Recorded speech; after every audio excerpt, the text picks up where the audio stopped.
Enjang ya. Oke, sip. Nah, saya sudah share screen teman-teman. Gimana, sudah muncul di layar share screen-nya? Mantap, Mas. Sudah, Mas, Oke. sudah. Oke, sudah, Mas. Bismillahirrahmanirrahim. Bismillah. Assalamualaikum warahmatullahi wabarakatuh. Selamat malam Waalaikumsalam teman-teman semua. Kita berjumpa lagi ya ketika di kesempatan kali ini kita akan berdiskusi membicarakan terkait dengan bagaimana cara kita menjadi seorang freelance web developer, bagaimana tips and trick, terus bagaimana cara kita untuk menawarkan jasa hingga bisa closing untuk mendapatkan klien pertama. Karena langkah-langkah ini kita udah susun dari beberapa tips and trick dari materi yang sudah saya ikuti sebelumnya dari kelas-kelas berbayar. Jadi insya Allah ini worth dan juga sudah saya buktikan ya di beberapa proyek saya yang sudah saya kerjakan bersama dengan klien-klien yang memesan jasa itu ke saya. Semoga nanti materi ini bisa bermanfaat juga bagi teman-teman untuk memulai bisnis jasa pembuatan websitenya. Oke. Nah, di materi ini kita akan belajar ya, yang pertama tentang mindset freelance, kemudian yang kedua tracking kemampuan belajar kita dalam pembuatan web, kemudian membuat portofolio gratis maupun berbayar, keempat ada benchmarking, desain dan juga konten dalam pembuatan website, kelima menentukan harga jasa pembuatan website, dan keenam cara promosinya. Plus nanti ada bonus di akhir dari saya ya terkait dengan teman-teman agar bisa memulai jasa pembuatan web gitu ya. Sebenarnya ini nanti kalaupun teman-teman misal nggak minat untuk jadi seorang web developer gitu ya atau pembuatan web gitu, teman-teman juga bisa manfaatkan kemampuan web ini untuk berbagai macam keperluan seperti bisnis pribadi gitu ya, atau mungkin keluarga yang punya usaha, itu nanti juga bisa dibantu dengan cara ini gitu. Jadi tidak ada yang sia-sia selama kita masih ingin belajar ya dan memanfaatkan ilmu yang sudah kita dapatkan. Oke teman-teman, kita akan mulai dari mindset seorang freelance. Kira-kira seperti apa sih mindset yang harus kita tanamkan ya? Nah, di sini teman-teman ya, kita harus punya mindset yang luas ya dalam memulai sebuah usaha gitu. Karena mindset ini menentukan bagaimana kita dalam berproses gitu. Kadang-kadang ada orang yang di awal itu sudah merasa dia nggak mampu gitu, merasa kayak nanti saya nggak bisa ini mas, nggak bisa bikinnya, terus saya juga gaptek, laptop saya lemot gitu ya, atau saya ini mas kekurangan jaringan di sini, jaringannya lemot atau sebagainya gitu ya. Nah mungkin masalah-masalah seperti itu mungkin banyak juga dialami teman-teman kita yang lain ya. Cuman kalau kita punya kemauan yang tinggi gitu, saya yakin dan saya rasa teman-teman bisa untuk melewati masalah-masalah itu, karena mindset itulah yang nantinya akan memupuk ya semangat teman-teman dalam berjuang gitu. Karena nggak gampang ya kita dalam memulai sebuah usaha, memulai bisnis atau jasa itu kita malas-malasan gitu ya, pasti nggak akan ada orang yang mau pakai jasa kita gitu. Tapi kalau kita sudah punya mindset untuk belajar dan ilmunya nanti ini bermanfaat bagi orang gitu, pasti akan ada jalannya. Nah di sini teman-teman bisa lihat ya, ada perbedaan antara orang yang punya fixed mindset sama growth mindset gitu. Di fixed mindset ini dia pikir gitu bahwasanya saya tuh nggak bisa lakukan ini gitu karena saya misalkan sudah ketinggalan gitu ya, materinya sudah menurut saya sangat sulit untuk saya ikuti, terus saya nggak akan bisa gitu. Nah orang-orang seperti ini ya nggak akan bisa berkembang gitu, nggak akan bisa menguasai apapun yang dia pelajari karena sudah dari awal dia nggak pede gitu dengan apa yang akan dia kuasai gitu atau akan dia pelajari. Nah itu mempengaruhi bagaimana nanti ketika dia berproses gitu ya. Kemudian kalau dia sudah berproses terus dia mengerjakan sesuatu, dia gampang puas dengan hasilnya gitu. Menurut saya ini sudah cukup bagus kok gitu, padahal belum tentu menurut orang lain itu sudah bagus gitu. Nah makanya kita harus punya mindset yang terbuka atau open minded gitu ya. Kalau ada orang yang misalkan ngasih saran, apalagi klien ya, itu ya harus kita terima gitu. Jangan kemudian klien ngasih masukan terus kita nolak gitu. Loh ini sudah bagus kok gitu. Nah itu sudah ini ya istilahnya teman-teman mencederai kode etiknya freelance gitu ya kalau teman-teman sudah melawan kehendak klien gitu kan, karena di sini klien adalah raja gitu. Nah kemudian yang berpikir bahwa pekerjaan ini terlalu sulit Mas, nggak akan pernah bisa saya kerjakan dan mungkin sudah banyak saingannya gitu. Nah ini tergantung bagaimana nanti teman-teman menjalankannya. Ada strateginya dan ada triknya. Nggak semuanya kita pukul rata dan kita jalankan semua gitu ya. Nanti akan saya sediakan juga tips and triknya. Nah teman-teman harus punya growth mindset nih gitu. Saya punya strateginya untuk dapat mempelajari ini lebih cepat atau lebih efektif gitu. Karena itu nanti juga pengaruh pada kecepatan belajar dan kemampuan teman-teman dalam menangkap gitu kan. Ada yang sekali lihat video sudah paham, ada yang berkali-kali gitu kan. Kalau memang butuh waktu berkali-kali ya silahkan gitu. Karena kita nggak bisa samakan kemampuan setiap orang gitu. Kemudian teman-teman bisa uji apakah web ini merupakan web terbaik saya gitu atau sudah bisa dikatakan pantas lah untuk saya jual atau saya promosikan gitu. Misalkan untuk web jasanya teman-teman apakah sudah memadai gitu istilahnya. Nah, itu nanti teman-teman bisa tanyakan pada diri sendiri ataupun tertekan teman-teman ya, teman-teman kira-kira ini bagus enggak gitu. Nah, tentu ya dalam growth mindset ini teman-teman pasti punya keinginan untuk terus belajar karena orang-orang seperti ini adalah orang-orang yang haus akan ilmu gitu. Dia tidak peduli dari mana dia dapat itu, yang jelas ketika dia menerima ilmu itu bermanfaat bagi dia dan mau menerapkannya gitu. Dalam web developer nanti prosesnya panjang sekali teman-teman ya. Teman-teman akan dihadapkan pada berbagai macam ujian, berbagai macam tantangan yang tidak mudah gitu, yang nanti mungkin akan menggoyahkan teman-teman gitu. Tapi yang jelas kalau memang nanti di tengah-tengah, misalkan nih ada orang yang mencoba untuk mengusik ya dalam tanda kutip ya, kayak misalkan mempertanyakan apakah ini masih worth it untuk dipelajari, terus apakah masih ada orang yang minat gitu. Teman-teman kalau sudah punya prinsip dari awal, jangan sampai itu bisa digoyahkan gitu. Karena kalau masih goyah, ya nanti teman-teman pengaruh juga ke semangatnya gitu. Kalau saya sendiri, dari awal saya pelajari dulu fundamentalnya gitu. Mengapa kok saya belajar ini, terus apakah masih ada orang yang membutuhkan, dan sebagainya gitu.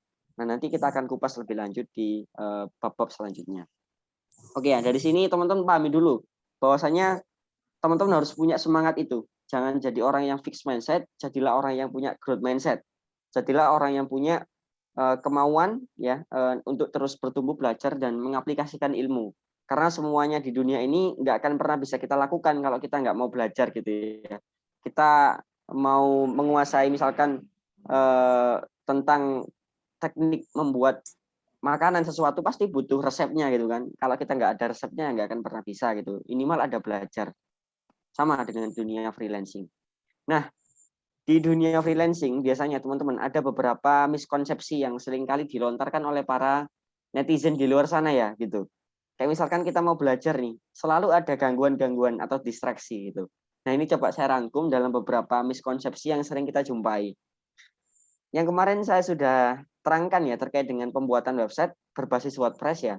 Banyak orang di luar sana mengatakan bahwa WordPress itu sudah nggak ada harganya Mas sekarang gitu. Sudah murah lah istilahnya gitu kan. Nah, faktanya teman-teman, website itu tidak dinilai berdasarkan dari platform pembuatannya, tapi dari dampaknya. Teman-teman mau pakai coding, mau pakai Joomla, mau pakai Laravel, mau pakai WordPress, itu nggak ada soal gitu loh. Selama kalian bisa menikmati fitur-fiturnya dan menggunakan berbagai macam benefitnya dengan maksimal, ya mereka bisa menggunakan itu gitu loh dan nggak ada masalah gitu loh teman-teman. Jadi bagaimana kita dalam memahami sebuah bisnis ya, pasti ya kita harus tahu dulu nih gimana peluangnya dan sebagainya gitu. Dan dari sini kemarin sudah kita jelaskan ya di kelas pertama gitu bahwasanya WordPress ini sudah diminati oleh banyak orang di seluruh dunia gitu dalam proses pembuatan webnya. Jadi sudah nggak bisa diragukan lagi lah terkait dengan kredibilitasnya gitu dalam membuat web. Nah, tentu nanti dalam prosesnya disesuaikan dengan kemampuan teman-teman ya gitu. Jadi kalau ada orang yang bilang bahwasanya website sudah nggak ada harganya atau murah gitu, tergantung gitu. Bahkan kalau di luar sana yang saya tahu untuk pembuatan web itu pakai WordPress bisa sampai 8 sampai 10 juta gitu ya, tergantung fungsinya gitu. Nah, saya saja yang melayani beberapa klien bisa sampai closing jutaan gitu. Padahal itu juga pakai WordPress gitu loh. Nah, berarti di sini bukan pada platform yang kita gunakan, tapi bagaimana kita mempromosikan jasa, kemampuan kita, dan juga fungsinya bagi klien. Kalau mereka bisa menggunakan fungsinya dengan baik, yang mereka akan membayar itu gitu loh. toh klien juga nggak akan tanya kan, Mas ini pakai apa, Mas ini pakai coding atau pakai bukan coding gitu ya. Kan kebanyakan klien juga nggak mengetahui itu gitu. Jadi jangan ini ya teman-teman, pesimis sejak awal ya terkait dengan kok sudah ada yang bilang WordPress ini nggak ada yang mau beli dan sebagainya gitu. Pasti akan selalu ada tantangan-tantangan itu, tergantung bagaimana kita menyikapinya. Nah, terus miskonsepsi yang kedua ya, Mas saya ngerjain website tapi cuma dihargai 300.000 atau bahkan kurang gitu ya. Nah, di sini teman-teman, pentingnya kita punya suatu nilai atau prinsip ya dalam belajar ya. Bahwasanya kita belajar itu pasti kita naik dari satu level ke level yang lain. Pasti bertumbuh dan bertahap, nggak ada yang instan. Teman-teman kalau mungkin di awal menawarkan jasa dihargai 100.000, 300.000 itu sudah biasa gitu. Bagi saya ya, kalau saya dulu mengawali itu, saya dibayar 100.000, 150.000, itu sudah menjadi makanan keseharian saya gitu, sudah kebiasaan ya bagi saya gitu. Karena ya memang saya masih mencoba untuk mengukur kemampuan saya dan juga membuat portofolio gitu loh. Jadi nanti seiring berjalan waktu, kemampuan teman-teman juga meningkat, pasti orang-orang juga akan semakin menghargai karya teman-teman dan teman-teman bisa menaikkan level gitu. Dan itu pasti nanti teman-teman akan alami lah gitu. Jadi kalau di awal teman sudah punya pikiran, saya langsung ingin jual ini dengan harga yang mahal, boleh-boleh aja sebenarnya. Tapi apakah sudah setara atau sepadan dengan jasa yang teman-teman tawarkan gitu. Jadi nggak ada yang instan ya, sesuatu itu butuh proses gitu. Orang misalkan ingin menawarkan suatu jasa, bahkan bisa mulai dari yang gratis gitu kan. Nah kalau teman-teman di harga itu menurut saya sudah sangat luar biasa gitu loh. Dan bahkan untuk mencapai proses yang nanti sudah puluhan juta, itu pasti ya mereka sudah melewati proses-proses yang ada sebelumnya, dari mulai gratisan dulu, kemudian ratusan ribu, jutaan, sampai puluhan, atau bahkan ada yang ratusan, tergantung proyek webnya gitu. Jadi jangan ragu ya, jangan kemudian merasa kok saya dihargai murah gitu ya. Jangan pernah merasa seperti itu gitu. Itu merupakan proses yang umum dihadapi oleh semua freelance gitu. Oke, saya lanjutkan di miskonsepsi yang ketiga ya. Ini banyak juga yang mengatakan ke saya bahwa, Mas saya cari klien itu nggak gampang ya Mas. Kok kayaknya nggak ada yang minat ya dengan jasa pembuatan website sekarang ini gitu. Padahal saya sudah tawarkan lewat berbagai macam platform gitu. Nah, jawabannya atau faktanya adalah itu semuanya mudah teman-teman. Kalau kita udah tahu caranya gitu. Teman-teman yang jelas ya, kalau udah tahu caranya, jangan pernah merasa nggak mau tahu ya atau mager dan punya mental pengemis gitu. Kadang-kadang ada orang yang gini, misalkan udah punya kemampuan di pembuatan web gitu, dia nggak mau cari klien sendiri, tapi dia minta temannya atau minta ngemis-ngemis ke orang gitu, kayak ini dong pakai jasa saya dong gitu kan, saya bisa bikin web nih gitu, atau Pak Bu saya bisa bikin web nih gitu, ini dong gunain apa atau pakai produk saya atau layanan saya dong gitu. Nah kalau seperti itu ya teman-teman nggak akan pernah dapat klien gitu ya sampai kapanpun, karena ya bagaimana kita komunikasi sama orang itu perlu diperhatikan gitu. Jangan meminta-minta proyek lah istilahnya gitu. Teman-teman itu penting ya, karena komunikasi itu menjadi ujung tombak teman-teman dalam mendapatkan klien gitu. Kalau teman-teman hanya asal-asalan kayak meminta-minta gitu ya, belum kenal, terus teman-teman tiba-tiba chat, terus langsung saya punya produk ini, silahkan gunakan jasa saya gitu. Ya pasti orang mikir, nah ini siapa? Tiba-tiba ngechat terus tiba-tiba nawarin, nggak jelas gitu ya. Pasti mereka akan menghiraukan teman-teman ya, bahkan nggak ini ya, nggak ngebalas atau malah ngeblok gitu kan. Nah ini penting ya, jangan pernah merasa mager ya, karena ilmu itu nggak akan bisa dicapai dengan mager ya. Teman-teman harus punya semangat ya dalam menguasai suatu hal. Kemudian yang keempat ya, ini juga sering dialami oleh para freelance pemula mungkin. Saya sudah sering posting jasa saya Mas di Fiverr, Upwork, freelance, 1000 freelancer atau yang lain-lain gitu ya. Platform-platform yang menyediakan penawaran jasa gitu. Tapi kok nggak pernah ada yang minat ya Mas gitu.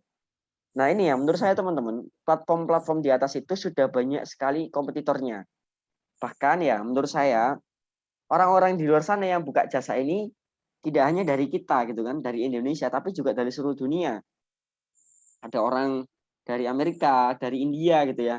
Dan ini kalau dalam dunia freelance, setahu saya orang-orang di India, Bangladesh, Pakistan, biasanya mereka menjual dengan harga yang murah karena biaya hidup mereka lebih rendah gitu kan di sana gitu. Jadi kalau saran saya mending jangan gunakan platform-platform itu dulu lah untuk saat ini, apalagi untuk freelance pemula gitu, karena akan sangat sulit bagi teman-teman untuk dapat menemukan klien, perlu bersaing dengan banyak sekali kompetitor ya, para penyedia jasa itu di luar sana gitu, yang belum tentu nanti juga akan bisa langsung menuju ke halamannya teman-teman karena mereka sudah punya portofolio sebelumnya gitu kan. Saran saya nanti gunakan cara organik.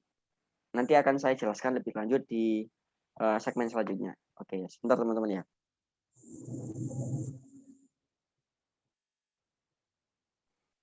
Oke, kita lanjutkan. Nah, kemudian kalau sudah kita pelajari terkait dengan bagaimana mindset kita ya dalam memulai sebuah jasa penawaran untuk pembuatan web.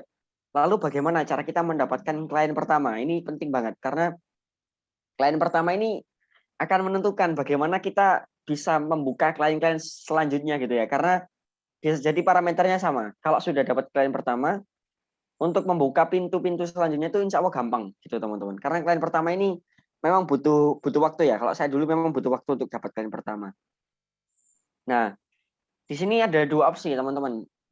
Untuk dapat mendapatkan klien pertama, kan orang itu kalau yang belum kita kenal ya, pasti perlu bukti gitu ya. Ini saya nawari jasa. Nah, ini kira-kira Bapak atau Ibu mau pakai jasa dari saya nggak misalkan gitu. Nah, mereka kan akan bertanya gitu, adakah bukti ya yang bisa saya lihat-lihat dulu nih untuk nanti saya mau bikin web seperti apa gitu kan. Pasti teman-teman butuh portofolio. Setidaknya di sini teman-teman bisa gunakan dua macam metode ya, ada portofolio gratis dan berbayar. Artinya gini teman-teman, portofolio gratis itu maksud saya adalah teman-teman dalam mengawali sebuah jasa pembuatan web bisa mulai dari menawarkan ke rekan-rekannya gitu atau keluarganya yang punya usaha, coba deh dibikinkan web. Atau dari orang-orang terdekat teman-teman yang misalkan potensial nih, coba bikinkan web gratis gitu ya. Hitung-hitung buat ngumpulin portofolio teman-teman, buat jadi demo ketika nanti ada calon klien baru yang minta, Mas, contoh website ini gimana ya? Ada gambarannya nggak gitu? Teman-teman bisa kirimkan linknya yang udah pernah teman-teman bikin gitu, real project-nya. Atau kalau misalkan teman-teman nggak mau cari klien gratis misalkan nih, saya nggak mau Mas kalau gratisan gitu, saya mau langsung dibayar gitu. Oke lah gitu. Teman-teman bisa coba cari beberapa preview website di luar sana terkait dengan niche atau jenis usaha yang klien mau gitu. Misalkan klien teman-teman mau buka jasa misalkan apa ya, misalkan pembuatan video gitu atau mereka mau jualan pakaian. Nah, teman-teman coba cari web ya yang di situ mereka menyediakan jasa pembuatan video misalkan atau pembuatan animasi atau penjualan produk-produk, baju dan sebagainya itu yang relevan dengan mereka. Kira-kira nanti seperti ini Bu gambaran webnya gitu. Tapi yang jelas kalau teman-teman udah nunjukin contoh webnya itu ke calon klien, teman-teman harus bisa membuat web seperti itu gitu kan. Karena mereka udah punya ekspektasi. Oh, nanti webnya jadinya kayak gini ya gitu. Pasti nanti mereka punya ekspektasi gitu kan.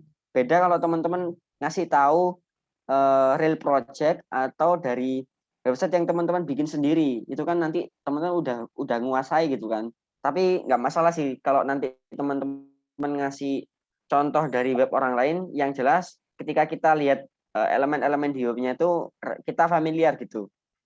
Jangan sampai kita ngasih contoh web tapi kita nggak familiar ya dengan berbagai macam komponennya ya karena nanti juga pengaruh bagaimana di pelayanan kita. Nah, teman-teman bisa mulai dulu nih dari gratisan gitu. Silahkan bikinin web atau nggak perlu real project, teman-teman bikin aja. Kumpulan contoh web ya, dikumpulin dari mulai bikin portofolio, toko online, terus landing page, website sekolah, website apapun, nanti teman-teman tinggal tawarkan gitu. Kemudian yang portofolio berbayar ini, teman-teman ya bisa tawarkan mulai dari yang murah-murah gitu. Misalkan sekali pembuatan web bayarnya 150.000 atau 200 gitu kan. Itu kan sudah lumayan ya. Karena kan teman-teman nanti dibayarnya kan jasa gitu kan, teman-teman nggak perlu modal karena kan hosting dan domain biasanya dari klien atau kita belikan gitu ya. Klien kita jelaskan dulu hosting dan domain itu apa, nanti kita belikan atau sudah bundling gitu ya. Dibundling sama jasa nanti teman-teman bisa tawarkan gitu. Nah, kalau saya dulu ini sharing pengalaman ya. Saya awal itu ini bikin website untuk bisnis saya pribadi. Jadi setidaknya saya sudah praktek gitu. Saya sudah mengukur kemampuan saya dalam membuat web. Nanti saya sediakan juga checklist ya. Ada Excel nanti yang saya kirim ke grup ya yang bisa teman-teman gunakan untuk mengukur kira-kira saya sudah bisa apa aja. Nanti teman-teman bisa centangi kalau saya sudah bisa ini centang, sudah bisa ini centang gitu ya. Itu nanti juga bisa menjadi parameter atau indikator yang bisa teman-teman jadikan alat pengukuran ya untuk kemampuan teman-teman. Karena kalau sudah menguasai beberapa step-step itu, insya Allah teman-teman sudah bisa dan siap untuk mulai jasa pembuatan web. Oke. Kemudian ada beberapa ciri atau ini ya karakteristik ya terkait dengan bagaimana kita bisa menemukan klien potensial ya untuk pertama kali. Nah, di sini kira-kira siapa sih mereka yang bisa kita tawari jasa pembuatan web gitu. Yang pertama adalah orang-orang yang sudah punya bisnis yang berjalan, UMKM, dan mulai punya penghasilan gitu. Nah, tentu penghasilannya di sini ya teman-teman bisa ukur sendiri lah kira-kira apakah bisnisnya skalanya seperti apa gitu kan. Apakah kecil, menengah, atau sudah besar gitu kan. Nah, teman-teman bisa ukur sendiri gitu kan. Nah, menurut teman-teman kira-kira usahanya itu menarik nggak untuk dipromosikan misalkan. Jadi jangan yang kemudian jual gorengan ya, jual misalnya tukang tambal ban gitu teman-teman tawari pembuatan web ya, itu nggak masuk gitu ya. Nah, teman-teman coba cari klien-klien potensial yang istilahnya punya keunikan di produknya. Misalnya produk ini punya kelebihan yang tidak ditemukan di vendor-vendor lain atau juga punya jasa yang unik gitu. Itu potensial gitu kan teman-teman. Atau mereka yang butuh memang untuk dibuatkan web karena istilahnya mereka sudah mau go digital gitu kan. Itu teman-teman bisa mulai untuk gali ya atau cari orang-orang semacam itu. Banyak kok di luar sana kalau teman-teman mau coba cari gitu kan. Nah, yang ketiga ini bisa ke instansi ya. Baik itu perusahaan, sekolah atau organisasi yang butuh dipromosikan secara online gitu ya. Umumnya di sini hujan ya teman-teman ya, mohon maaf ya. Agak keras suaranya. Perusahaan ini kan pasti mereka butuh yang namanya brand awareness ya. Nantinya ketika ingin dikenali oleh banyak orang di luar sana kan mereka butuh untuk dipromosikan gitu. Nah, ini bisa jadi peluang bagi teman-teman untuk mengenalkan jasa gitu ke mereka gitu. Tapi nanti seiring berjalan waktu teman-teman bisa buat semacam proposal gitu kan. Jangan nawari ke perusahaan tapi teman-teman hanya ngechat gitu ya. Itu kurang profesional menurut saya. Kalau ngechat itu ya mungkin ke orang perseorangan atau UMKM gitu kan. Tapi kalau sudah level perusahaan, saya sarankan teman-teman pakai surat ataupun juga proposal yang lebih profesional. Nah, ini juga bisa teman-teman manfaatkan gitu. Misalkan ada kenalan dari organisasi atau sekolah mana yang butuh untuk dipromosikan dari sisi digitalnya gitu. Ini bisa jadi peluang. Karena saya sendiri selain bermain di sektor UMKM, saya juga sekarang lagi menggali untuk organisasi dan juga sekolah-sekolah. Karena tentu sekolah ini kan jadi lahan yang potensial ya untuk kita bisa mengenalkan jasa web ini karena mereka juga pastinya butuh untuk terpromosikan ya sekolahnya. Saya cek ini suara saya masih terdengar nggak teman-teman? Masih Mas, jelas Mas. Masih. Oke, jelas ya. Nah, dengan catatan ya teman-teman jangan pernah malas ya melakukan penawaran ya. Orang-orang di luar sana itu nggak akan pernah peduli dengan kemampuan dan keahlian kita. Sampai mereka tahu kita tuh bisa gitu loh. Sampai kita melakukan penawaran. Jadi kalau ada orang yang bilang, "Mas, saya sudah punya kemampuan ini, tapi kok nggak ada orang yang minat ya?" Jawabannya simpel. Tanya aja, "Mas sudah menawarkan belum ke orang-orang gitu kan?" Karena prinsipnya orang jualan itu kan kita nawari, ada orang yang beli gitu. Nah, kita nawari aja belum, gimana orang itu mau beli gitu kan. Terus ada pertanyaan lagi, loh saya sudah nawari mas, tapi kok nggak ada yang minat gitu. Tanya lagi, kira-kira kita setiap hari itu nawari berapa orang gitu. Kalau cuma nawari 1 orang, 2 orang gitu ya dalam beberapa hari gitu kan, misalkan 2-3 hari cuma nawari 2 orang kan ya, teman-teman nggak usah apa istilahnya berkecil hati ya, karena ya kita masih nawari sekecil itu gitu cakupannya. Bahkan dalam ilmu closing yang saya pernah pelajari gitu kan, kalau kita nawari 100 orang, kita closing 5% itu udah baik banget, udah bagus banget gitu ya. Atau kira-kira dari 100 orang kita closing 5 itu udah keren gitu loh teman-teman. Jadi jangan merasa saya sudah melakukan berbagai macam cara gitu. Kalau teman-teman hanya menawarkan pada beberapa orang aja atau segelintir orang gitu. Jadi ini penting ya untuk diketahui bahwasanya penawaran itu teman-teman bisa lakukan kapanpun, kapanpun, dimanapun, dan teman-teman bisa menetapkan target. Misalkan setiap hari saya mau tawarkan ke 10 orang gitu, itu konsisten. Misalkan hari ini 10, besok 10, dan mungkin bisa ditingkatkan lagi gitu kan.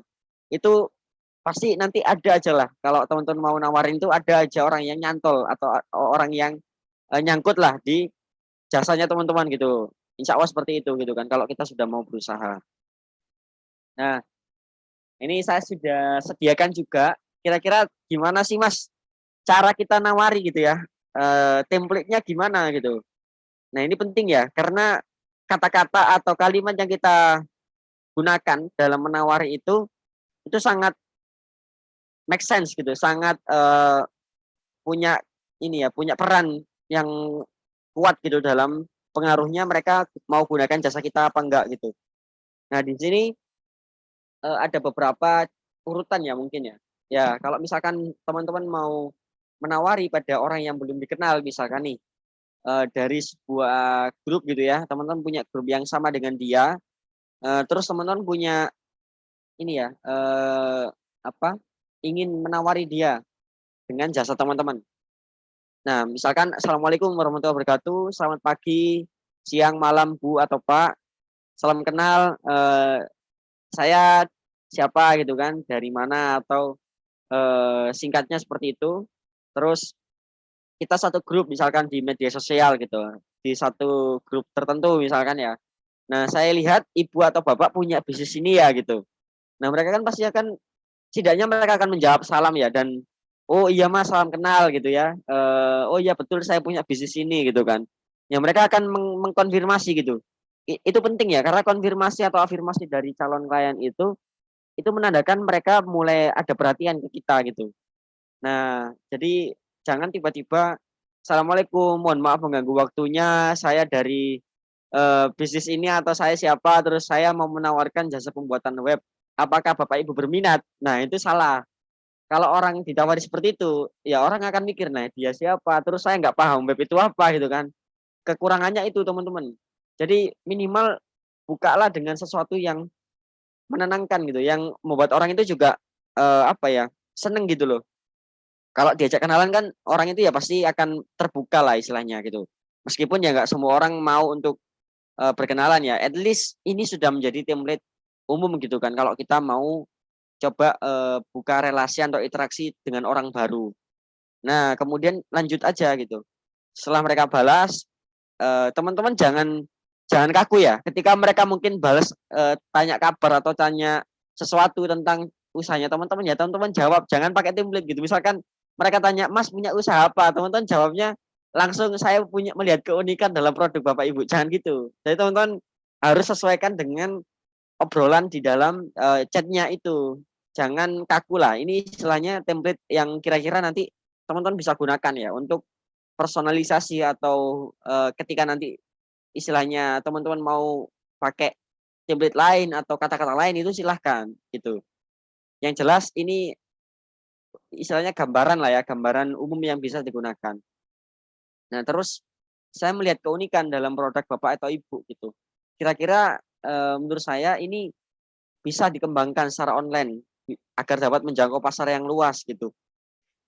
Nah, ini juga bisa menjadi poin penentu ya. Karena kalau orang itu kita kita puji ya, kalau orang itu kita admire atau kita sukai produk mereka, ya pasti akan mereka senangi itu gitu. Mereka kan suka, loh, produk saya berarti bagus gitu kan. Produk saya punya keunikan. Nah, terus teman-teman tawari gitu ya. Nah, menurut saya ini punya potensi yang bagus, Bu, Pak. Kalau ibu atau bapak mau dibantu untuk kembangkan bisnisnya secara online gitu. Nah, pasti mereka akan menjawab dengan respon yang positif. Oh iya mas, gimana caranya mas gitu kan. Mereka penasaran. Kalau udah penasaran ya teman-teman udah berhasil lah untuk menggait perhatian mereka gitu. Nah, di titik itu teman-teman bisa mulai tawarkan jasanya. Nah, jadi begini Bu Pak, saya punya pembuatan ini itu website. Nah, teman-teman sambil kenalkan website itu apa, misalkan mereka belum paham, teman-teman juga bisa share link webnya teman-teman untuk mereka lihat-lihat. Nah, saya kebetulan juga lagi mengumpulkan portofolio nih Bu Pak. Jadi mungkin saya bisa pasang harga yang terjangkau gitu. Itu kan bagi mereka kan juga, oh berarti ini kayaknya menarik gitu ya, harganya terjangkau terus juga kayaknya profesional gitu kan. Nah, ini merupakan salah satu cara yang biasanya saya gunakan ya dalam mempromosikan jasa saya secara organik dan alhamdulillah sejauh ini sudah closing kurang lebih sampai 15 klien ya dengan cara organik tanpa iklan gitu kan. Tanpa menggunakan promosi berbayar, hanya menawarkan secara organik gitu. Nah, itu lumayan lah bisa diterapkan teman-teman. Nanti kalau berhadapan dengan orang-orang yang mungkin beda respon ya, teman-teman gunakan bahasanya teman-teman masing-masing ya. Kira-kira yang buat mereka itu suka gitu loh. Jangan yang istilahnya teman-teman langsung menodong kayak saya punya jasa ini silahkan pesan gitu. Jangan seperti itu ya. Ada kode etiknya lah. Oke, di sini ada alur ya dalam proses pembuatan web setelah teman-teman misalkan sudah menerima klien. Nah, langkah selanjutnya apa gitu? Selain karena kemampuan teman-teman yang sudah menguasai ya beberapa list-list nanti yang akan saya share ya. Mungkin ini juga bisa menjadi salah satu referensi. Teman-teman bisa lakukan 3 langkah ini. Yang pertama adalah benchmarking, kedua desain, dan ketiga konten. Nah, benchmarking itu apa? Contoh, Mas, saya mau bikinkan web tentang pet shop gitu. Teman-teman bisa coba lakukan uji banding gitu ya dengan web-web lain. Misalkan coba cari web tentang pet shop di luar sana. Teman-teman lihat di situ ada fitur-fitur apa aja gitu kira-kira. Mulai dari home, layanan, harga, terus kontak dan sebagainya itu teman-teman lihatlah, amati. Nah, setelah teman-teman amati bisa digunakan untuk webnya klien teman-teman ditiru gitu ya, tapi juga nanti dimodifikasi. Nah, kira-kira kalau isinya seperti ini bagaimana Bu, Pak gitu kan. Dari situ kan teman-teman sudah dapat gambaran kan. Ke depan kalau ada pesanan lagi teman-teman tinggal bikin yang istilahnya dikembangin aja dari web yang pertama. Nah, setelah lakukan benchmarking, uji banding dengan web yang lain, kira-kira isinya seperti apa, teman-teman lakukan desain. Nah, di tahap desain ini, teman-teman bisa mulai sharingkan dengan klien, kira-kira web seperti apa, tampilan seperti apa yang mau mereka inginkan. Tampilannya seperti ini Bu atau Pak, tampilkan demo atau gambaran webnya teman-teman. Kayak gini nanti jadinya webnya Pak, Bu gitu kan. Mereka kan tahu, oh ternyata nanti webnya jadinya seperti ini gitu ya. Oh bagus gitu. Kalau mereka sudah mengiyakan, teman-teman bisa mulai desain. Nah, cara desainnya kan kemarin sudah saya sharingkan ya. Bisa menggunakan beberapa template baik itu yang premium maupun gratis gitu kan. Tentu kalau menurut saya template ini juga luar biasa sih, keren-keren lah gitu. Tinggal kita bagaimana nanti melakukan kustomisasi ya. Tapi kalau teman-teman mau bikin web dari awal bener-bener yang dari polos ya silahkan gitu. Tapi kalau untuk pemula saya kurang menyarankan itu ya, karena kalau kita sudah punya tools untuk menyediakan template, kenapa kita nggak mau pakai gitu kan? Toh juga nanti hasilnya juga malah lebih memuaskan gitu. Jadi kita bisa manfaatkan tools-tools yang ada, tentu dengan berbagai macam cara dan teknik yang nanti kita gunakan dalam pembuatan web. Terus yang terakhir adalah konten. Nah, setelah desainnya udah kira-kira udah mereka suka, nah tahap selanjutnya adalah pengisian konten. Kontennya seperti apa? Mulai dari gambar, video, tulisan, atau copywriting, kontak-kontak, dan sebagainya. Itu teman-teman koordinasikan dengan calon klien. Ya, misalkan mau dimasukkan berapa gambar, terus susunannya seperti apa, videonya nanti berapa banyak, dan nanti bagaimana gitu, ditaruh di mana misalkan. Nah, nanti teman-teman bisa konsultasikan atau koordinasikan dengan kliennya gitu. Karena ya ini kita coba belajar profesional ya, bagaimana cara kita melayani klien dengan baik. Kalau mereka nanti puas dari pelayanan kita, mereka akan menyarankan kita itu ke teman mereka gitu. Nah ini sudah pernah saya alami ya, di salah satu klien saya yang saya maksimalkan di pelayanan, mereka tiba-tiba menyarankan ke temannya. Jadi itu yang mungkin menjadi salah satu manfaat kalau kita ngasih pelayanannya maksimal ya teman-teman. Orang itu akan merasa nyaman. Jadi kalau merasa nyaman, ya mereka nggak akan malu-malu atau nggak akan terpaksa untuk bisa mempromosikan ini ke rekannya gitu loh. Malah merasa senang gitu. Oh ternyata pelayanannya bagus gitu, keren. Nah ini kayaknya teman saya butuh deh. Saya mau sarankan gitu.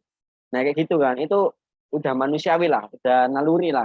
Kalau kita mungkin pernah beli sesuatu dan itu produknya bagus, mungkin kita juga sering ini ngajak teman kita untuk beli juga gitu misalkan. Ini kan sudah menjadi sebuah kebiasaan kita kan sebagai individu gitu kan. Paling kalau kita menjumpai suatu hal yang kira-kira itu bermanfaat dan keren, kita tawari ke orang terdekat kita gitu. Nah ini mungkin beberapa alur yang bisa teman-teman lakukan ketika nanti sudah punya klien gitu. Kalau nanti misalkan ada beberapa step, misalkan setelah konten nanti diimbangi dengan maintenance, misalkan ada perawatan web, ya silahkan gitu. Itu nanti step yang lebih lanjut. Cuman mungkin secara umum seperti ini ya, teman-teman. Nah, kemudian bagaimana nih cara menentukan harganya, Mas gitu. Saya masih bingung nih untuk menentukan harga gitu. Berapa untuk satu pembuatan web itu dihargai berapa ratus ribu misalkan atau berapa juta gitu ya. Nah, itu teman-teman bisa lakukan beberapa ini ya kriteria gitu berikut ini. Nah, di sini teman-teman bisa lihat dari jenis website yang akan dibuat. Misalkan bikin landing page aja gitu. Nah, itu kan juga nanti beda dengan yang bikin online store atau bikin company profile, bikin web LMS, learning management system dan yang lain kan tentu itu butuh waktu yang lebih lama serta fitur yang lebih lengkap. Nah, itu teman-teman bedakan gitu. Kalau cuma landing page aja satu halaman ya lebih murah daripada yang online store. Nah, kemudian teman-teman juga bisa sesuaikan dengan skala usaha klien. Misalkan yang UMKM nih, ya jangan pasang harga yang tinggi banget lah, karena kan mereka juga butuh uang atau modal itu untuk jasa mereka kan, untuk mereka putar gitu. Jadi ya gunakan harga yang istilahnya bisa mereka jangkau gitu. Tapi kalau udah tingkatan perusahaan, company atau sekolah, misalkan yang istilahnya mereka besar gitu kan, ya teman-teman bisa men-scale up harga gitu kan. Karena ya memang mereka butuh itu dan udah sepantasnya teman-teman juga mendapatkan harga yang tinggi misalkan kayak gitu. Nah, juga jangan lupa disesuaikan dengan kemampuan teman-teman. Teman-teman masih menguasai ilmu basic tapi udah mau dibayar tinggi gitu kan. Nah, itu nggak ada rumusnya teman-teman. Jadi segala macam apresiasi yang kita terima itu ya disesuaikan dengan kemampuan kita. Jangan overprice ya atau underprice gitu. Overrate ataupun underrate gitu. Jangan terlalu berlebihan tapi juga jangan terlalu nemen banget ini ya apa kemurahan banget juga jangan. Jadi ya istilahnya yang inilah masuk akal gitu kan, yang logis sesuai dengan target market kita gitu. Itu sih mungkin yang apa bisa menjadi kriteria atau cara kita dalam menentukan harga. Nah, selain dengan cara ini, teman-teman juga bisa melakukan comparison ya atau komparasi dengan beberapa web penyedia jasa web, penyedia pembuatan website. Misalkan seperti ini. Nah, di sini kan ini saya ngambil dari salah satu web gitu ya. Ada empat ini ya, empat paket yang mereka tawarkan dari mulai 750.000 sampai 3,5 juta. Nah, ini kan macam-macam ya teman-teman. Ada yang satu halaman profesional landing page dengan harga 750.000 sekali bayar. Hostingnya 250 MB, domainnya .com, terima beres. Nah, kalau mau perpanjang per tahun bayar 500.000. Nah, terus web starter ini mungkin pemula gitu ya, yang mau bikin web tapi yang lumayan lah isinya nggak cuma satu halaman. mungkin 5 halaman buat usaha mereka gitu. Nah, ini starting price-nya mulai dari 1,5 juta dengan domain.com, halamannya 5, hostingnya 500 MB, terima beres. Per tahunnya wajib bayar 600.000 kalau mau perpanjang. Terus yang standar ini 10 halaman, hostingnya 1 giga, tahunannya 800.000 dan seterusnya ya. Ini teman-teman bisa sesuaikan dengan tadi ya kriteria yang saya sampaikan di awal. Jadi teman-teman bisa coba amati harga masing-masing ini ya. Kira-kira kalau misalkan saya pakai harga yang 750 ini, saya ngambil profit berapa? Gampangannya gini, hosting itu kan misal ya, ini kan klien kita tinggal terima beres ya. Artinya kan mereka nggak mau tahu hosting ataupun domain yang mau dibeli gitu kan. Itu teman-teman bisa gunakan cara bundling gitu kan. Artinya hosting dan domainnya teman-teman udah belikan, jadi mereka nggak perlu beli sendiri gitu. Nah, kalau dari pengalaman saya, itu ada 2 macam klien yang saya ini ya, yang saya layani terkait dengan jasa pembuatan webnya ya. Ada yang memang mereka beli hosting atau domain sendiri atau sudah bundling sama saya, sudah saya belikan gitu.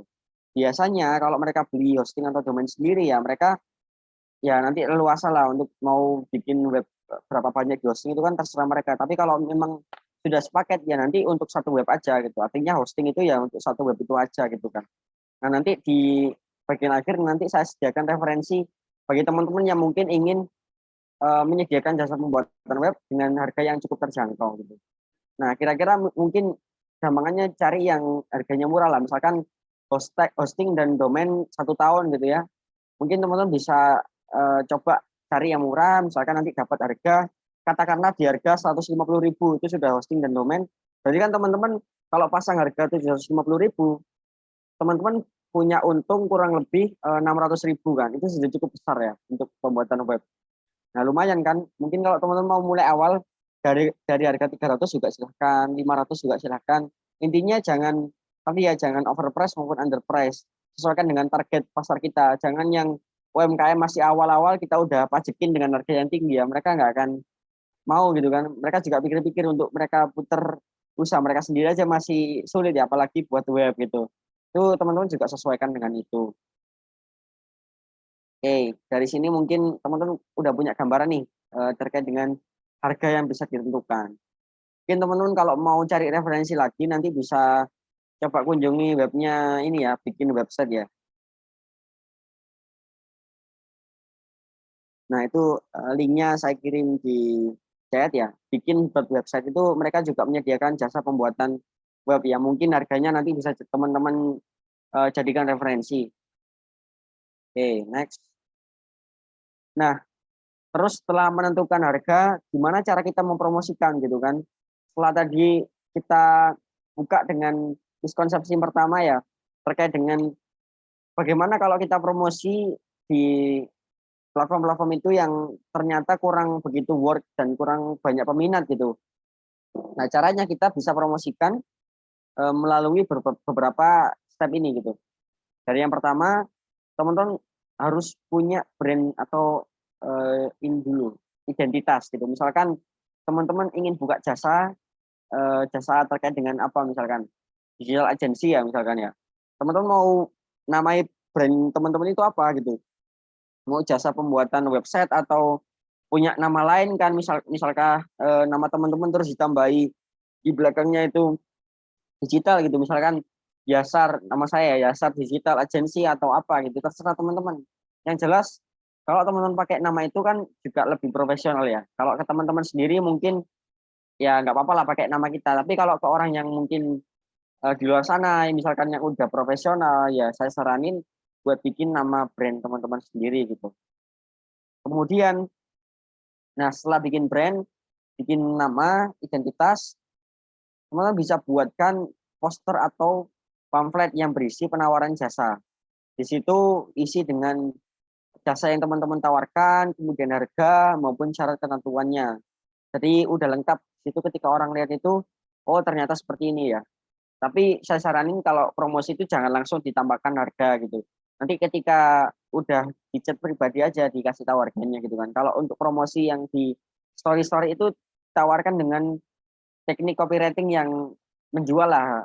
Atau misalkan kayak ada usaha tapi masih gitu-gitu aja, atau misalkan penghasilan masih kurang gitu kan, atau seperti apa, nanti kan orang tertarik gitu kan mau bikin web ke kita. Jangan langsung ditawarin kita ngasih harga secara ketentuan kita posting gitu kan, pasti kan orang juga langsung oh ternyata segini gitu aja. Jadi ada step-stepnya juga, jangan jangan kemudian langsung di ini ya ditawarin semuanya ditampakkan langsung di share gitu.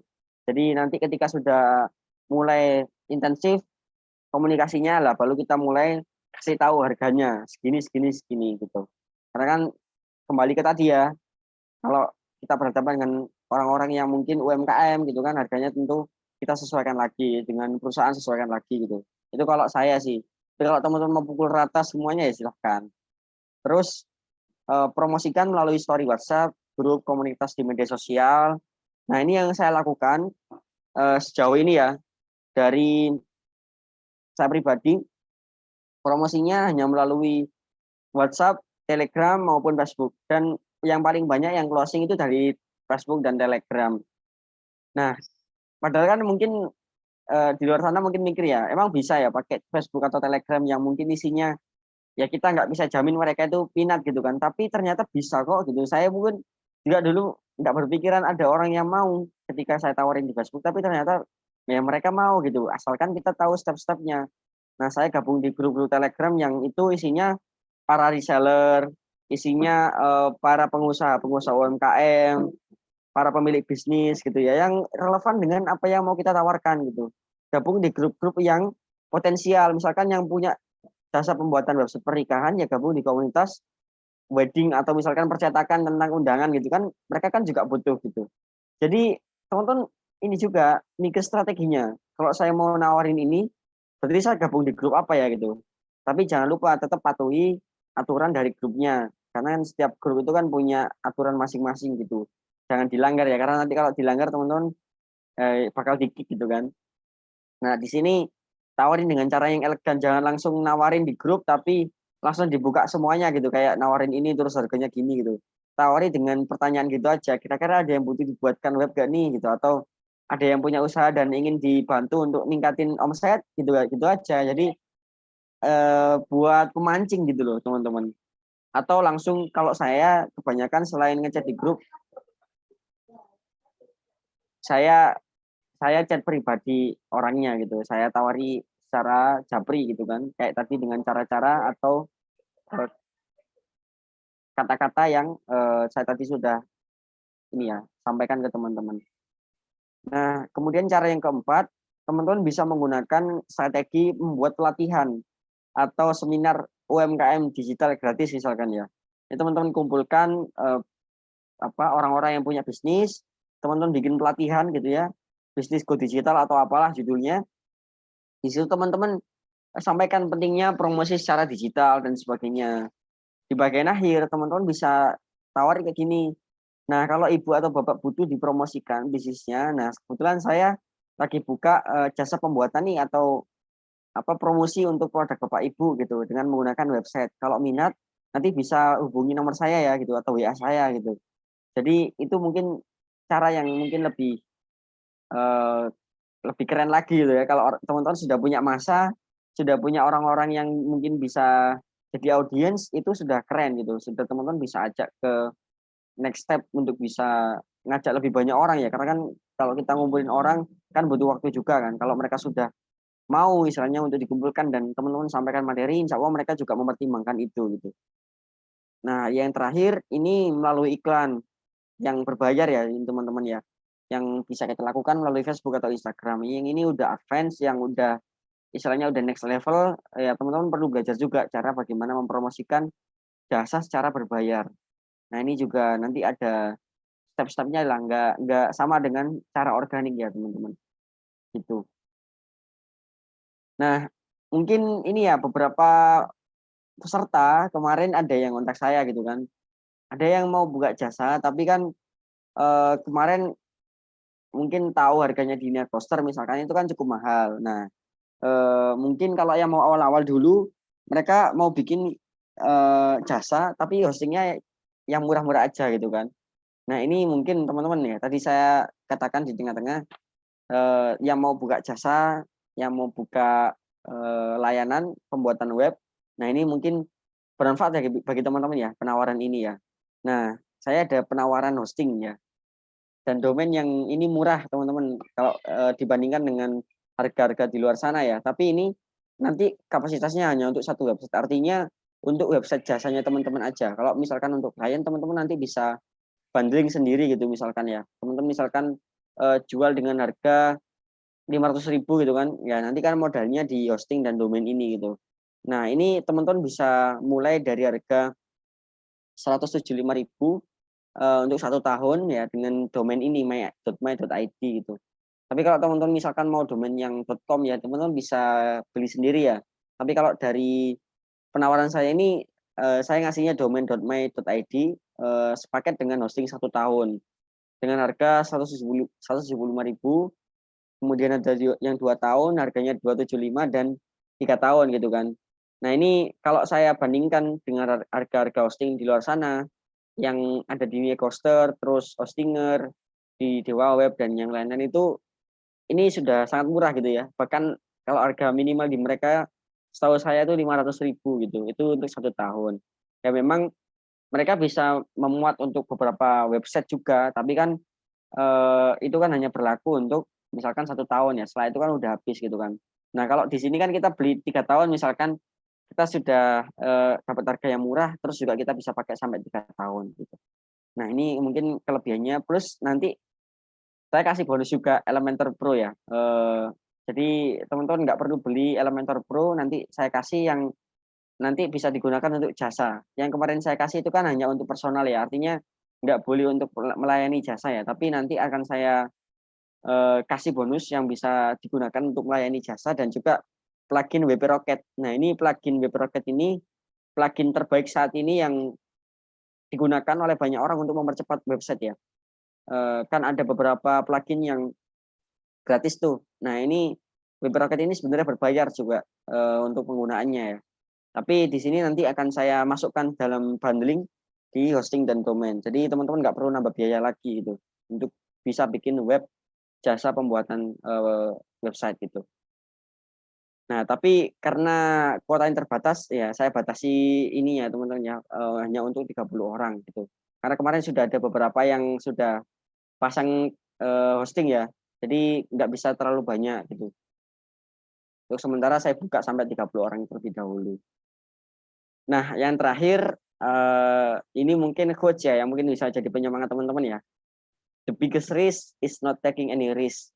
Jadi resiko terbesar di hidup kita itu kita nggak ngambil resiko apa-apa. Kalau kita hanya santai-santai aja, mager-mager aja, nggak mau belajar, kita nggak mau ambil resiko, itu sama halnya kita sedang ngambil resiko terbesar gitu. Tapi kalau kita mau belajar, mau melangkah dari apa yang saat ini kita lakukan ya, saat ini kita mungkin dalami, pelajari, kita mau ngembangin lagi, mau belajar lagi, insya Allah kita meskipun dihadapkan dengan resiko yang tinggi, misalkan resiko kegagalan, resiko apa ya jatuh bangun ya, bukan kegagalan yang mungkin jatuh bangun dan sebagainya. Nah itu teman-teman nanti pasti akan bisa mengambil setiap pelajaran dan nanti setiap pelajaran itu juga bisa menjadi batu loncatan teman-teman ya untuk dapat menjadi orang yang lebih baik lagi dan malah menjadi seorang pakar atau ahli. Karena untuk mencapai titik itu semua orang saya rasa nggak ada yang instan gitu. Pasti butuh proses gitu. Percaya dengan proses teman-teman. Oke, mungkin itu ya teman-teman ya terkait dengan materi malam hari ini. Nah, ini saya mau buka sesi tanya jawab. Silahkan mungkin bagi teman-teman yang ada pertanyaan terkait dengan materi malam hari ini atau pertanyaan dengan materi-materi yang sebelumnya, monggo untuk didiskusikan. Ya, jangan lupa mungkin bisa follow Instagram saya ya. Nanti kita mutualan di Instagram. Oke, mungkin itu teman-teman bisa ini ya open mic yang mungkin mau bertanya atau lewat chat silahkan.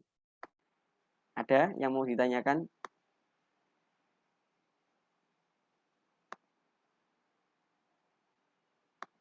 Oke. Oke, astagfir.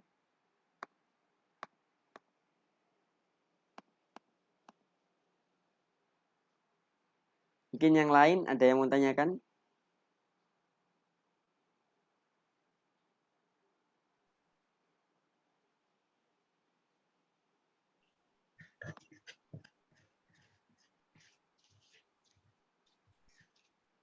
Atau sudah cukup jelas terkait dengan materi saya malam hari ini gitu ya. Untuk pembuatan website dari kita kemarin ya, dari materi pertama kita bagaimana membuat web gratis berbayar sampai sekarang sudah start untuk dapat membuka jasa gitu. Karena ya mungkin teman-teman ada yang berpikiran mau buka jasa, ada yang mikir untuk usaha sendiri, silahkan gitu. Tapi di sini saya buka keran untuk teman-teman yang mau buka jasa gitu. Terlebih kan banyak orang-orang di luar sana yang pengen banget ya untuk bisa menguasai ini, untuk mereka gunakan sebagai jasa.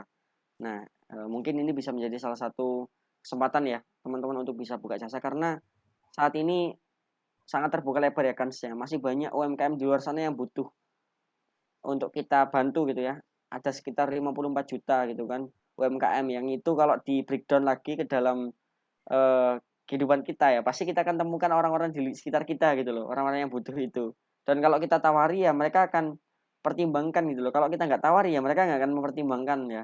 Dan juga kalau kita, ini tambahan lagi ya teman-teman ya, kalau kita misalkan mikirnya gini, kenapa kok di website platform-platform kayak Fiverr, Upwork dan yang lain-lain itu nggak laku-laku gitu ya? Karena kalau kita yang nawari, misalkan kita nawari para pelaku UMKM ya, yang kebanyakan dari mereka ini kan mungkin kurang melek digital ya.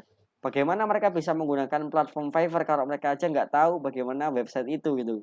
Itu logikanya kan gitu. Kita mau nawari orang yang mereka itu sebenarnya nggak main di digital gitu loh. Jadi caranya ya kita nawari langsung ke mereka. Langsung dengan cara organik, tawari ketika kita mungkin ketemuan atau mungkin juga lewat WA atau Telegram tadi ya. Jadi kalau kita nawarnya udah di Fiverr, itu berarti yang orang-orang yang mampir ke sana yang orang-orang yang sudah paham digital dan udah paham Fiverr gitu kan. Itu kan gampangannya. Jadi istilahnya ini aja teman-teman, gunakan cara-cara yang teman-teman logis gitu loh. Kalau teman-teman mau nawari ya tawari yang reachable ya. Jangan gunakan platform-platform yang kira-kira itu sudah banyak saingan gitu, karena itu sangat sulit menurut saya. Oke, ini ada pertanyaan dari Mas Willy. Kalau setiap pengambilan pakai 1 tahun untuk perpanjang hosting gimana? Nah, nanti untuk perpanjangannya langsung aja, nanti hubungi saya, nanti langsung diperpanjang. Nah, perpanjangannya nanti lebih murah ya, karena kan tadi pembelian awal ya, misalkan tadi 1 tahun berapa ya? Nah, 1 tahun kan 175, nanti perpanjangannya cuma 150 tuh. Itu untuk 1 tahunnya. Kalau 2 tahun juga nanti lebih murah lagi, lebih murah lagi. Nah, itu mungkin Mas Willy. Iya Mas, oke. Tapi Mas, itu isinya kalau misalnya kita ngambil contohnya landing page aja kan, itu isinya bahan-bahannya itu misalnya foto-fotonya itu dari kita. Nanti yang pasangnya misalnya yang punya jasanya itu ya. Nah, untuk misalkan kalau kita untuk jasa kita sendiri ya, untuk ngawali jasa kita sendiri yang ngisi itu Mas Willy ya. Misalkan kita mau buka jasa pembuatan web ya, kita tampilkan di situ kira-kira mulai dari perkenalan kita, terus portofolio kita, web yang mau kita buat itu kira-kira web apa aja, nanti yang bisa ditampilkan kepada klien. Tapi kalau sudah tingkatan melayani klien ya, nanti ya konten-kontennya kita mintakan dari klien, dari mulai foto, tulisan dan video mungkin ya, itu nanti bisa kita minta dari kliennya. Kalau misalnya landing page itu isinya bisa video juga kan Mas? Bisa. Jadi Oh. dalam web itu kita nggak terbatas Mas. Misalkan kita mau memasukkan foto, video, menu ataupun fitur-fitur lain itu, karena yang kemarin saya sampaikan di WordPress itu sudah lengkap ya, plugin-pluginnya sudah banyak sekali yang teman-teman bisa gunakan, itu bisa dimaksimalkan ya. Mau video, mau apapun, countdown timer dan sebagainya itu sudah ada semua Mas di sana. Bisa digunakan. Itu terus juga Mas, berarti kalau model-modelnya website atau landing page kayak gitu, dia memiliki ini ya Mas, apa namanya link link yang misalnya link website yang misalnya kita bisa post di Facebook kayak gitu, di Instagram atau di mana lah media sosial lainnya. Mm-mm.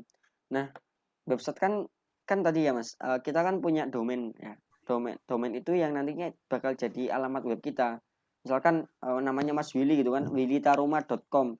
Nah, itu kan nanti yang jadi linknya yang nanti Mas Willy share gitu loh ke eh, grup-grup maupun yang mau Mas Willy tawarin ke calon klien gitu kan.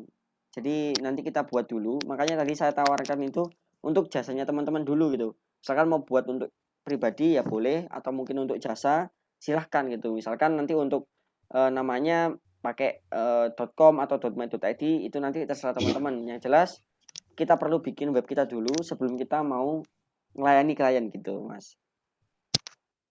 Terus isinya juga itu misalnya kalau misalnya di tengah jalan misalnya udah 3 bulan terus isinya mau diedit-edit atau diganti-ganti juga bisa mungkin sama kita sendiri gitu Mas, nggak harus sama yang punya jasanya gitu.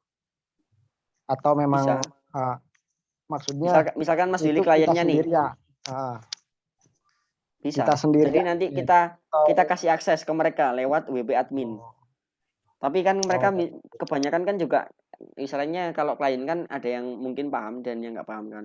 Ya setahu saya kebanyakan klien sih ya kurang paham dengan hal itu. Jadi kalau saran saya ya mungkin bisa tawarkan aja bundling, nanti ketika sudah dibuatkan mau saya ini nggak maintenance juga nggak misalkan untuk berapa bulan gitu. Nanti ada tambahan biaya kalau ada maintenance gitu. Itu nanti oh itu sampai namanya tawarkan juga. jadi untuk pengeditan itu maintenance ya, Ya betul, maintenance atau perawatan masuknya web. upgrade juga bukan Mas itu Ya, Mas.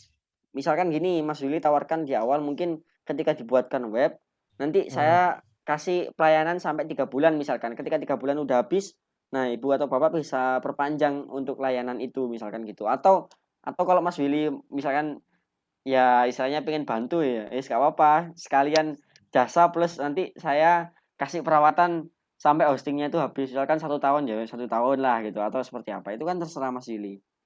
Oh iya iya. Yang pasti di situ masih ada kontak komunikasi hubungan juga kalau Betul, misalnya betul. untuk menangani maintenance kayak gitu sama upgrade profile kayak gitu atau kata-kata kayak gitu kan. Ya, Masih betul bisa Mas. berarti Mas ya. Betul, masih Oh bisa, iya. Mas. Saya kira di situ cuman penjualan aja kayak gitu Mas, sudah kayak gitu dilepas kayak gitu. Oh Enggak, enggak jadi dilepas gitu aja ya. jangan, Mas. Kalau saran saya, klien itu kan istilahnya kan ibarat ya yang menjadi ini kan orang yang ngasih penghasilan ke kita. Jadi kita juga harus memperlakukan mereka sebagaimana ya inilah dengan baik gitu kan. Dengan baik, layani dengan baik sampai mereka benar-benar suka dan puas dengan hasilnya ya dan malah berikan layanan-layanan tambahan yang bisa membuat mereka senang gitu. Oh iya, masuk Gitu, Mas. servis Mas saya itu Mas. Ya, betul. Ya. Oke oke siap siap. Teman-teman itu Mas, apa lagi yang mau ditanyakan? Mas mau nanya dong Mas. Ya, silakan Mas Aswar Hamid.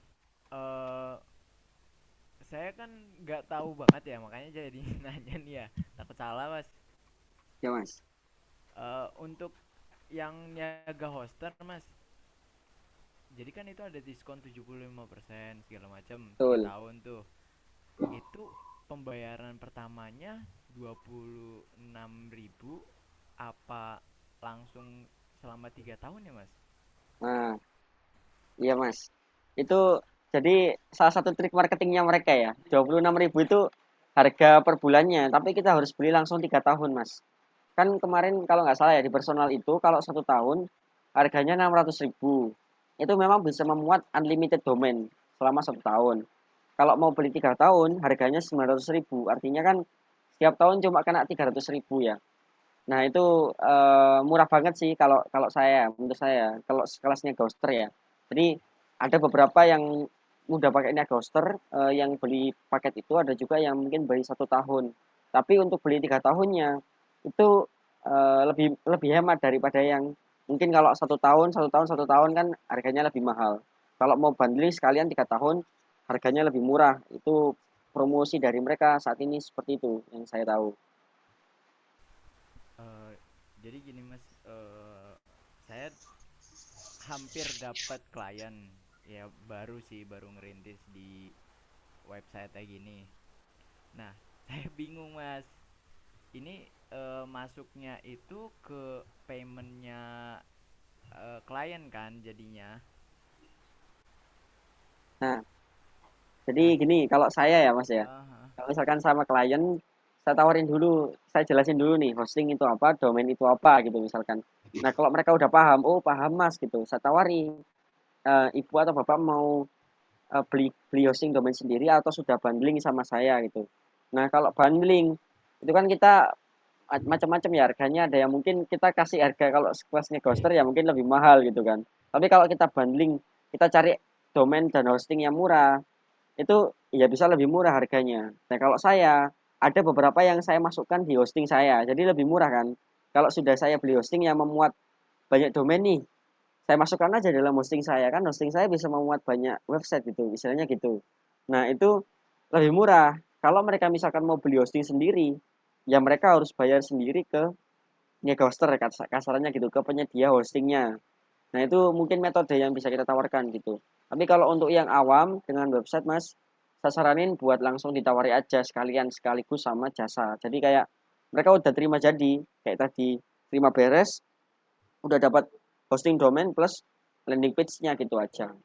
Jadi itu udah Mas beliin lah, istilahnya udah Mas masukin dalam hostingnya Mas gitu kan. Kalau beli di Negoster kan, kalau setahu saya yang paket personal itu yang 3 tahun, yang dan yang lain juga itu kan sudah dapat kuota domain ya, ada yang 10 domain, ada yang unlimited. Itu bisa Mas gunakan untuk jasa juga ketika nanti ada klien misalkan mau buat website gitu kan, tentang online store. Nanti teman Mas Mas nggak perlu beli ini, nggak perlu beli hosting lagi. Cukup beli hosting sekali, nanti beli domain aja, domainnya dimasukkan di hostingnya Mas. Nah, itu bisa. Kan lebih murah harganya kan, gitu. itu berpengaruh nggak sih mas di apa websitenya nanti atau Di di ini ya hosting kita performanya ya. atau iya ya gitu mas, Nah, ngaruh nggak sih? kalau pengalaman saya itu tergantung bagaimana kita mengoptimasi webnya. Karena gini, memang hosting itu kan punya performa ya. Ketika nanti dia sudah mencapai titik tertentu ya pasti akan punya pengaruh. Tapi menurut saya, pengalaman saya pakai Hoster dan beberapa penyedia hosting itu sebenarnya selain karena mungkin ya kapasitas hostingnya ya. Karena kan ada juga yang hanya bisa memuat 3 domain dan 2 domain dan sebagainya. Itu selain karena itu juga karena optimasi web kita. Kayak misalkan penggunaan plugin, gambar-gambar yang memiliki ukuran besar dan juga apa ya, mungkin fitur-fitur yang lain gitu. Kalau semakin banyak plugin yang kita pasang, ya itu pengaruh ke loading webnya. Jadi selain karena hosting itu pengaruh, tapi memang setahu saya, pengalaman saya, hosting itu nggak ini kok, maksudnya nggak benar-benar mempengaruhi langsung ke loading webnya, tapi bagaimana kita mengoptimasikannya. Nanti kita pakai plugin apa, terus apakah yang ditampilkan di web itu banyak banget data-datanya. Kalau kita pakai gambar, jangan upload gambar yang ukurannya besar, kita kompres dulu ukurannya sehingga nanti untuk loadingnya itu cepat gitu. Saya pakai Nia Ghoster itu saya gunakan untuk nyimpan kurang lebih mungkin 4 sampai 5 domain sejauh ini ya. Alhamdulillah lancar gitu karena saya pakai beberapa plugin yang itu bisa mempercepat loading webnya dan itu bisa pengaruh gitu ke situ, kayak gitu Mas. Kayak tadi pakai WP Rocket atau pakai apa gitu ya, nanti ada settingannya sendiri gitu untuk loading webnya, jadi aman-aman saja sejauh ini gitu. Mas boleh spill host hoster yang paling murah nggak mas?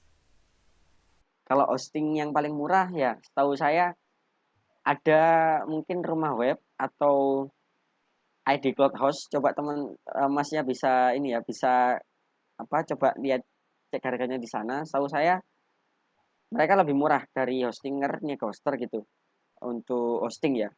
Karena ada beberapa klien saya juga yang mereka beli sendiri ya hosting di sana. Misalkan di Rumah Web itu kalau nggak salah 300.000 ya. Itu 1 tahun. Ada yang 600.000 juga 1 tahun. Ya sebenarnya ada yang sama sih, maksudnya secara harga nggak jauh beda. Cuman kalau kita nyari yang selisih-selisih ya lumayan lah gitu kan. Tapi ya Masnya bisa bandingin dari fitur-fiturnya. Kalau misalkan nanti fiturnya sama, harganya beda ya itu kan lumayan gitu. Misalkan fitur-fiturnya 10 domain di Niaga Hoster, terus di rumah web ada 10 domain juga, harganya lebih murah ya mending ngambil di situ gitu. Tapi kalau fiturnya itu lebih sedikit ya dari mungkin Niaga Hoster misalkan, nah pasti kan harganya jelas lebih murah karena fiturnya lebih kecil gitu. Jadi mungkin bisa dibandingkan ya, ada beberapa penyedia web mungkin yang murah ya, yang terjangkau lah, nggak murah gitu ya, terjangkau ya lumayan ya. Rumah web, ID Cloud House, terus kalau saya sendiri kemarin pakai Fastest House juga, Fastest House itu juga penyedia hostingnya lumayan. Tapi rata-rata sejauh ini mas, itu harganya nggak jauh beda lah mas. Kisarannya ya mungkin 400 sampai 600-an itu 1 tahun. Ada juga yang mungkin 300 itu yang paket paling murah banget itu. Cuma dapat 1 tahun. Itu setahu saya sih mas kayak gitu.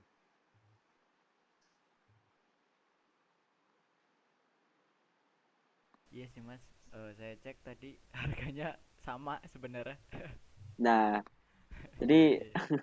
nggak jauh beda. Jadi makanya saya jadi nawari itu karena kan saya punya share hosting yang cukup besar. Kemarin saya beli hosting yang cukup besar lah gitu. Jadi makanya saya ngasih tawaran ini ke teman-teman yang tadi harganya murah istilahnya ya untuk buat jasa teman-teman aja bukan untuk dikasih ke klien ya karena nanti kalau dikasih ke klien kan beda gitu kan. Makanya harganya ini bisa saya potong karena ini untuk satu domain aja, untuk satu hosting aja, bukan dipakai untuk banyak gitu. Nah, itu sih mungkin. Kalau di luar sana, setahu saya memang minimal ya 300.000 tadi. 300.000 itu dapat setahun plus mungkin sama domain.my.id ya. Kalau .com itu 125.000 kalau nggak salah 1 tahun. Nah, segituan sih harganya mas memang. Satu lagi deh mas, pertanyaan boleh ya mas? Silahkan mas. Setelah kita misalnya nih kita dapat klien, terus apa namanya klien oke lah, nanti dia mau pakai hostingnya sendiri atau kita dari kitanya sendiri, itu keputusan bersama lah ya. Nah, setelah websitenya udah jadi, eh, udah ada transaksi itu, dari kitanya sendiri ada maintenance enggak sih mas? Kayak misalnya eh, pengecekan atau segala macam, nanti websitenya gimana gimana gitu mas, ada maintenance enggak sih mas? Untuk itu terkait dengan tawaran yang mau kita kasih ke mereka mas. Apakah kita nawari cuma jasa pembuatan sekali jadi atau ada perawatan website? Jadi misalkan nih Mas Hamid mau tawari jasa ke klien gitu. Nah ini nanti Bu, ketika nanti webnya udah jadi, saya ngasih perawatan selama mungkin 3 bulan. Setelah 3 bulan nanti kalau misalkan Ibu mau saya bantu untuk ngerawat webnya, maintenance, itu nanti perlu nambah biaya. Jadi Mas Hamid bisa kreasikan sendiri, misalkan mau ditawari sekalian sama maintenance juga atau sekali jadi selesai gitu, sudah nggak ada ini lagi lah kontrak kerja lagi udah selesai kontraknya gitu kan untuk pembuatannya atau sampai hostingnya itu selesai masa aktifnya misalkan 1 tahun ya Mas Hamid tawari pelayanan sampai 1 tahun gitu itu tergantung dari Mas Hamidnya sendiri mau menentukan seperti apa kalau terkait dengan itu kan preferensi individu ya Mas Hamid mau tawari maintenance atau tidak berapa bulan atau sampai hostingnya selesai itu dikembalikan ke masing-masing gitu. Kalau saya sendiri saya nawarinya maintenance kurang lebih selama 3 bulan. Kalau misalnya 3 bulan itu kurang, mereka bisa perpanjang tentu dengan biaya tambahan yang lebih murah ya. Mungkin langsung pakai 1 tahun 100.000 atau 150.000. Toh juga nggak setiap hari kita ngerawat web itu karena kan web kan udah otomatis kan. Mungkin kalau ada masalah atau kendala aja mas kita bantu atau mereka mau masukin konten nih mereka nggak bisa kan kita bantu masukin gitu kan. Itu kan nggak setiap hari lah gitu. Kalau memang butuh intensif ya itu bisa disesuaikan lagi harganya. Tergantung bagaimana ini juga klien kita kan. Kalau memang butuh banget setiap hari cek ya nanti Mas bisa tentukan harga kalau memang kira-kira ini webnya ini nggak butuh dicek setiap hari istilahnya untuk jangka panjang pun juga nggak sering update gitu loh istilahnya kalau ada update plugin terus kalau ada masalah di server atau apa yang error itu nanti mungkin setiap ini aja setiap berapa waktu sekali 1 pekan atau 1 bulan sekali gitu kan itu mungkin seperti itu sih mas. Terima kasih mas atas jawabannya.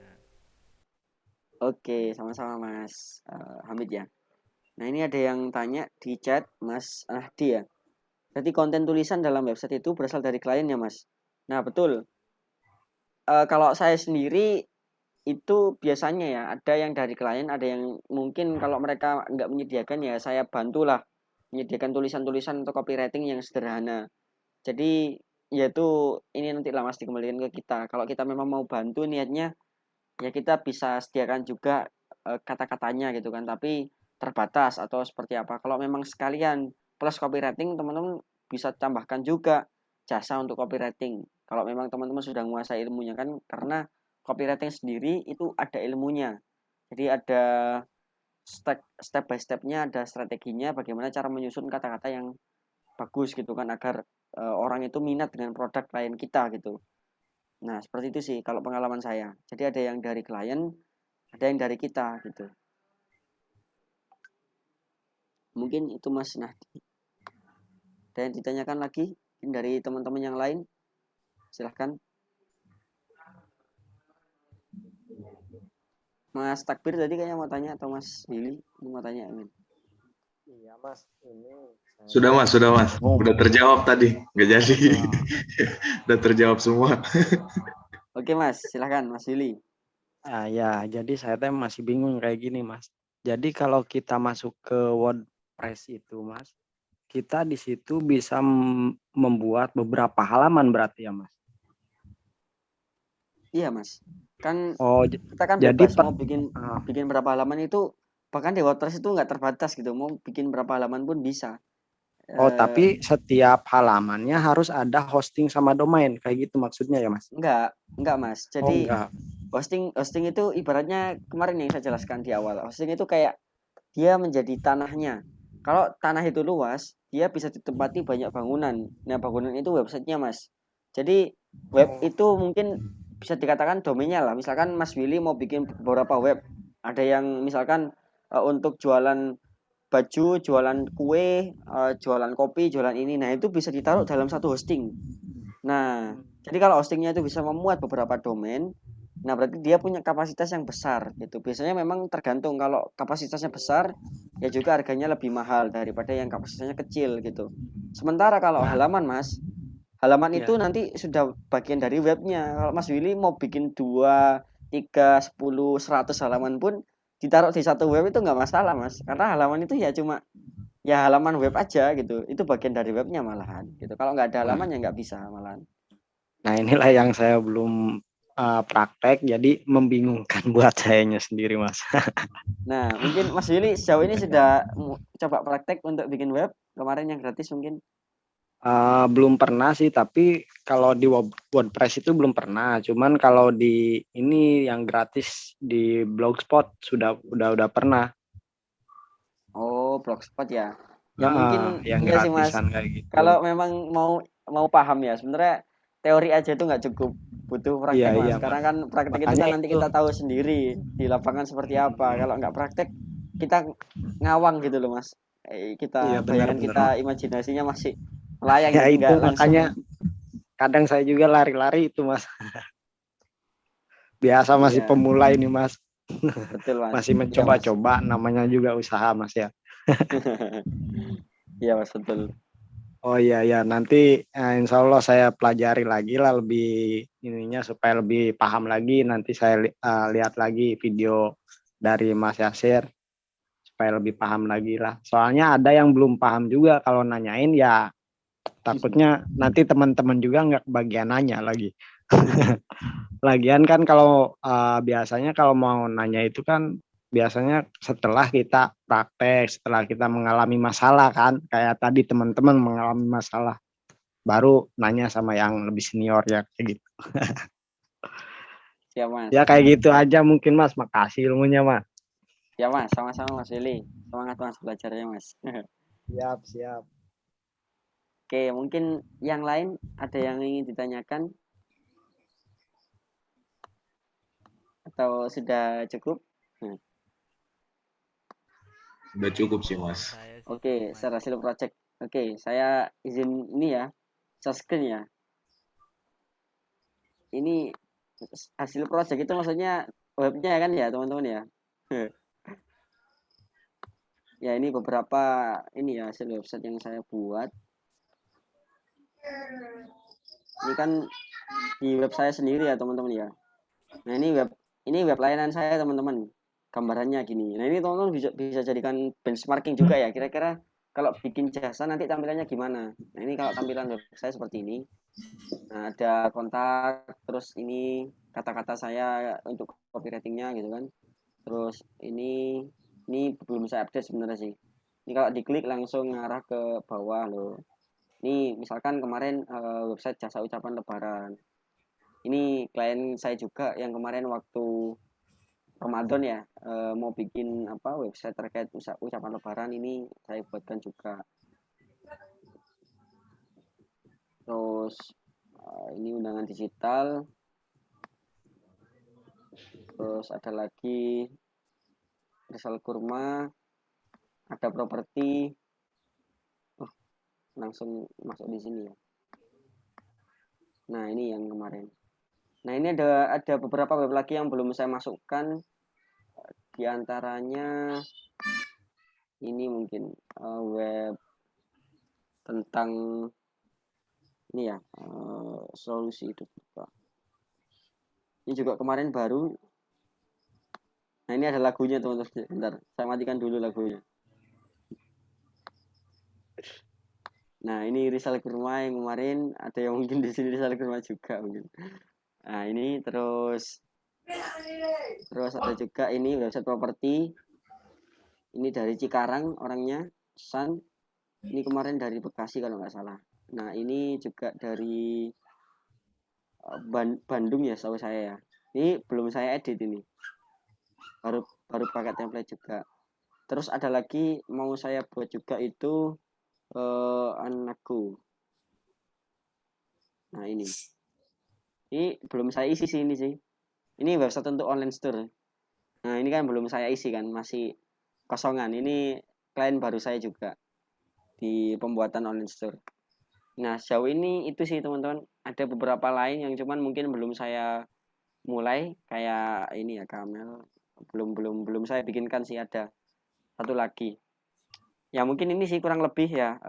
Mungkin ada, kalau total semuanya sebenarnya sama sebelumnya mungkin kurang lebih 10 lah ya, 10-an plus sama video-video itu, video-video apa animasi gitu kan, karena kan saya juga main pembuatan video animasi juga.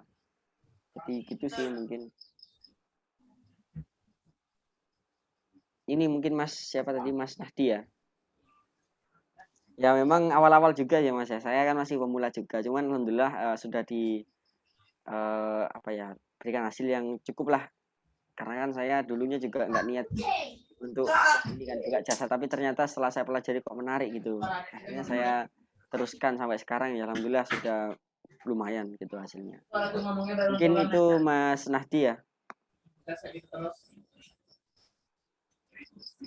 Siap Mas, nanti saya fallback. Oke, silahkan kalau ada yang mau tanyakan lagi teman-teman sebelum kita akhiri mungkin. Ada? Atau sudah cukup? Sudah sih Mas. Oke. Apa lagi Mas, nanti kemudian hari ini aja Mas. Oke Mas Billy. Oke, baik. Kalau sudah cukup teman-teman, mungkin saya nggak tahu lagi ya, mungkin ke depan ada materi lagi atau enggak, atau mungkin ini yang terakhir, karena ya nanti lihat ya gimana ini ya teman-teman kebutuhannya. Kalau memang nanti misalkan ada materi-materi baru misalkan yang bisa saya informasikan, nanti saya ini sampaikan di grup. Tapi kalau memang belum ada ya nanti sambil nunggu ya, karena setahu saya dari materi-materi yang ada itu sudah lumayan, dari pembuatan web sampai step by stepnya jadi freelancer, itu sudah lumayan lah, bisa menjadi bekal teman-teman untuk menjadi seorang website freelancing gitu, website freelancer ya. Kalau memang nanti butuh untuk lebih detail, saya sarankan teman-teman ikut kelas, ikut kursus semacamnya gitu, karena kan ya saya di sini kan niatnya ngasih gratisan ke teman-teman. Kalau teman-teman butuh yang lebih advance, butuh yang lebih detail, ya saya saranin buat ikut kelas atau ikut kursus dan semacamnya, karena meskipun berbayar itu lebih worth it, dan tentu nanti juga akan dapat hasilnya gitu, dapat ilmu yang lebih banyak gitu mungkin teman-teman ya. Ya, sampai di sini mungkin perjumpaan kita malam hari ini. Saya ucapkan terima kasih pada teman-teman yang sudah bergabung, sudah stay bertahan sampai akhir ya, sudah mau untuk menyempatkan waktu belajar, karena saya yakin di sini teman-teman nggak akan bertahan kalau teman-teman nggak punya kemauan belajar. Saya yakin apa yang teman-teman sempatkan, waktu, tenaga, pikiran, insya Allah kalau disesuaikan dengan kemampuan atau ikhtiar kita, Allah akan ganti dengan yang lebih baik, dengan hasil yang lebih baik juga, tentu yang akan membuat kita merasa senang dengan pencapaian kita nantinya. Oke, mungkin cukup teman-teman untuk materi hari ini. Saya akhiri, kurang lebihnya dari saya mohon maaf. Assalamualaikum warahmatullahi wabarakatuh. Salam sukses selalu teman-teman. Waalaikumsalam warahmatullahi wabarakatuh. Waalaikumsalam warahmatullahi wabarakatuh. Terima kasih. Terima kasih, Mas. Sami-sami, sama-sama teman-teman.